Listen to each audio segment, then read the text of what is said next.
This is the week where I'm covering the main trio of Yashahime and giving my thoughts on them, but more importantly, I'm taking a look at what you all think about them and discussing those ideas as well.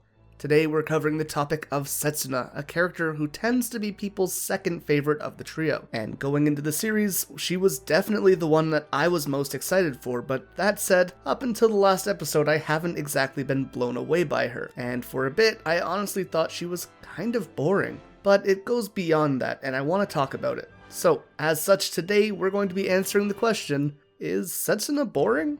If you enjoy these more loose discussions on characters, be sure to leave a like and subscribe for more.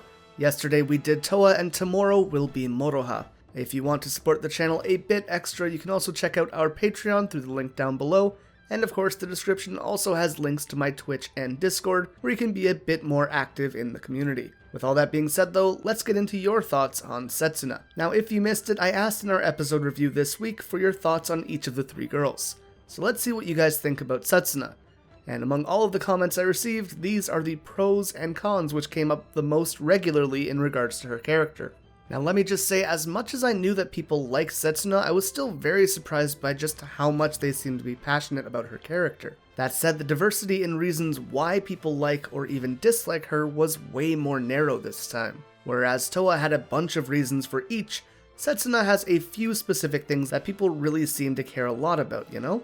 I asked on Twitter and YouTube if people thought she was boring, and about 70% of people don't think she's boring, which is great. And in our Discord, she got about half of the votes when it came to which of the trio was people's favorites. Anyways, why do people like her? Well, the biggest factor is her parallels to Sesshomaru. We got the Moko Moko, we got her demon transformation, which obviously is more similar to Inuyasha's, but definitely also reflects Sesshomaru's rage transformation as well. We got her stoic and aloof personality, the poison elemental abilities, and so on. On top of that, people really like her design. It was never a big point that got brought up though.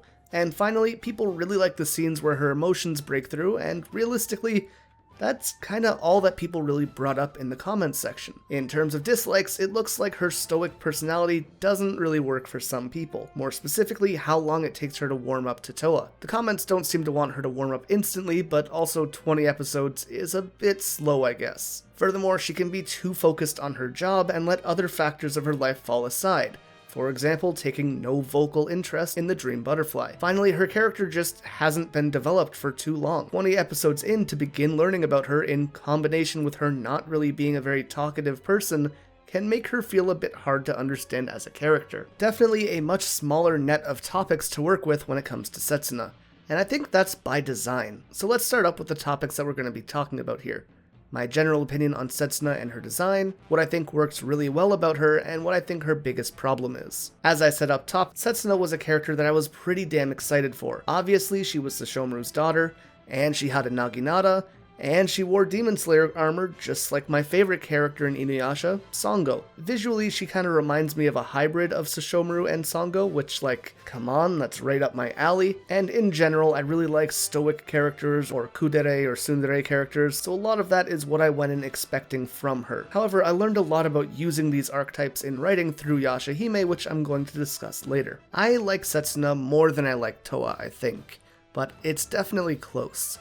And for me personally, I think that it largely comes down to how underdeveloped her character was for so long. I don't need to know everything about a character, but it's definitely easier for me to build a sense of attachment if they give me something to cling to. And even on a motivational level, like, they have something that she could have a little bit of passion towards in finding, that being the dream butterfly, but she's so busy trying to avoid looking weak or making sure that people don't feel like she's relying on them, that she just can't even admit that she wants her memories back. Which the sense of independence, to be fair, is something I really like about her, but without inner monologues or asides that would give viewers a better look at her vulnerable side, it just feels strange. It's one thing to not show the character's vulnerable side to other cast members, but it's another to not show it to the audience. We know it's there, we've seen the facial expressions and the shocks that prove it, but they aren't being pressed forward. And that just leaves her feeling distant not only to the cast, but to us as well. Now, what really works for her? Well, I love that she acts as a counterbalance for Toa. While Toa is emotional and energetic, Setsuna is reserved and calm. But what I really like is her interactions with Moroha. I think that while the idea of having a sister is still very strange to her, the idea of having a friend is something that she's more comfortable with. And yes, I know they're cousins, but you know what I mean. She tends to be much more open and caring when it comes to Moroha. She makes more jokes, she's more like herself, and I think that's really nice. Speaking of which, we know that she's the stoic silent type, but holy hell do I love the moments where she cracks her shell. Seeing embarrassed Setsuna, laughing Setsuna, or any of the other things that I have shrines in my room dedicated to, God, are they amazing. I love the moments where she tries to be funny, or where she tries to stop Toa from getting close to her in a very over-the-top way. They are so impactful, and just those few frames go so far into making her feel like a more well-rounded character with so much personality, but they just don't let that shine very often. Now, Setsuna, for all intents and purposes, is heavily based on Sesshomaru, who was by far the most popular character in Inuyasha, and people definitely like Setsuna, but let's be real, the comparison in their popularity is miles apart, and that comes down to 3 factors. One, which I think is much less obvious than the others. Firstly, the clear one, a big part of Sesshomaru's story is his growth through meeting Rin, becoming someone who accepted and even loved a human. It's a beautiful story that goes a long way in making people like him as much as they do, but that isn't everything, obviously.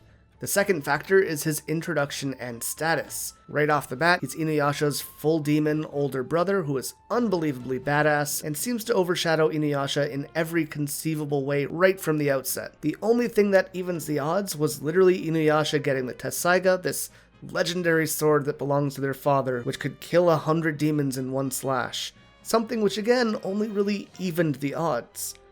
There is never a moment that Sesshomaru shows up where his presence isn't felt or he doesn't feel special, even despite how little he speaks. He just has such a powerful feeling about him that it's hard to dislike him. Finally, the one that's a little bit less obvious. As I mentioned, he doesn't speak much, he's mysterious and stoic, and we don't know all that much about his backstory, but it works really well for him. But it's different with Setsuna. She shares tons of those traits, but it doesn't really land in the same way. Albeit with episode 20, she definitely has become a much more well-rounded character, but we had 19 episodes where she just kinda was okay, despite having so many of those things that we loved about Sesshomaru. Well, what the difference is that Sesshomaru isn't a main character. He wasn't in the spotlight like Setsuna is. So while many people wanted a show that revolved around Sesshomaru, the truth is, these badass, mysterious characters are more interesting when they aren't easily accessible. Especially in early Inuyasha, we saw Sesshomaru like once or twice a season. So when he showed up, we were excited and we wanted to see and learn more about him. But with Setsuna, we see her every episode. And rather than that hype and surprise we felt with Sesshomaru, like, when will we learn more? We're left with this annoying feeling of, when are we going to learn more? When a character that we're following is deprived of substance or story, we fall back on their personality. But Setsuna's personality is that she hides her personality, so we have this silhouette of a character who we loved being put in a light that they just weren't meant to be in. Does this make her a bad character? Absolutely not. But it's not easy for characters like this to keep people's interest because there's just not much to latch on to, which is why in the moments where Setsuna actually opens up, she shines so goddamn bright. We had only really one episode that was dedicated to her so far, and she jumped up to the point where in my Discord poll, she's even closing in on Moroha's fan group. If they just opened up her character a little bit, and gave her a bit more time, I think that she would be an easy top tier, but until then, she's probably just going to feel a bit lacking in a few ways. But those are just my thoughts on Setsuna's character, as well as my thoughts on your replies.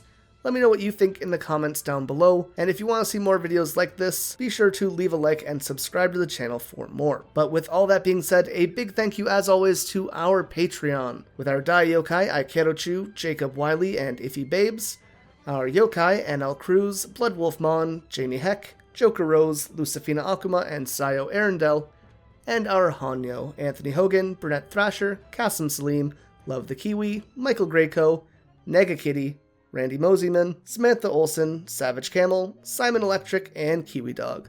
Thank you guys so much for watching, and until next time, remember to stay excellent.